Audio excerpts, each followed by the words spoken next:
Brilliance Audio presents Baby on the Bad Boy's Doorstep by Victoria James, performed by Jennifer Jelsma. Here's to Haley. Congratulations on your job offer and going after your dreams.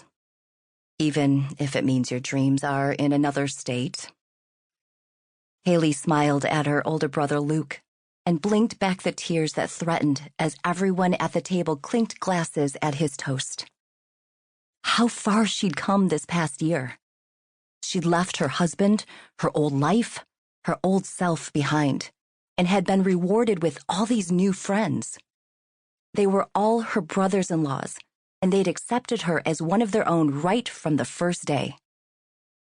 All except one. A very hot, handsome, brooding one who was the other outsider. Connor O'Leary. He also happened to be the one who wasn't looking at her right now. Instead, he was taking a long, lazy drink of his beer. Despite the weekly Sunday night dinners at Luke's in-laws that Connor also attended, she'd barely had a conversation with the man. Connor was mysterious. He certainly wasn't the kind of guy she would have ever found herself attracted to. Well, not entirely true, because even if he wasn't her type, there was no denying he was a fine-looking man, all hard lines, rough edges, and tattoos. "Thank you," she said finally. "You know there's no place I'd rather be than in Shadow Creek, but I have to go where there's a teaching position available." She and her brother had been over this so many times, and she knew he was worried about her. But she wanted to earn a living, to be independent. "We get it," her sister-in-law Gwen said. "And we'll just keep scouting out teaching positions in the area so you can come back as soon as possible." Haley smiled, trying to be polite. Sounds perfect. She knew it wasn't going to happen.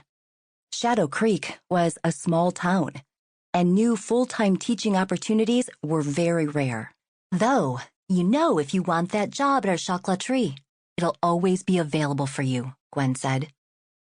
Gwen was a co-owner of a newly established chocolate shop in downtown Shadow Creek. "Yes, we'd love to have you on board," Lily Bailey said. Lily was the other co-owner of the business and married to Gwen's brother, Jack Bailey. "I know.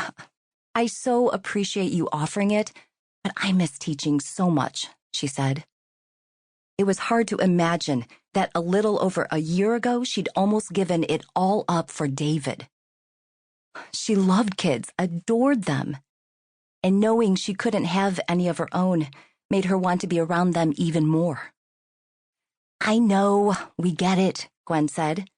"Just trying to help your brother out," she said, leaning forward and giving Luke a quick kiss. They were so cute together. Haley knew he was worried.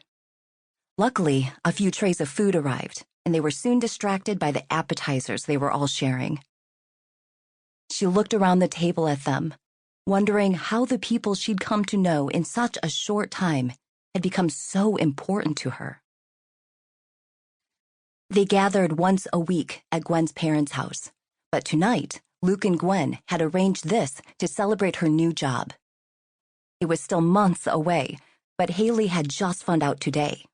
As they all dug into the food, everyone took turns telling her how much they'd miss her. Everyone except Connor. She tried not to take it personally. They had nothing in common, and he'd never shown any interest in her. The last thing she needed was a relationship with a man, especially a hot man. A hot, silent man. She stuffed a nacho in her mouth and tried not to look in his direction.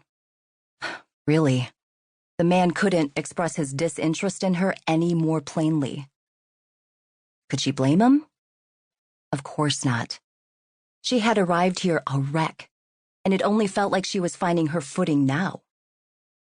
She was also assuming she wasn't his type. Connor looked to be the very definition of a bad boy.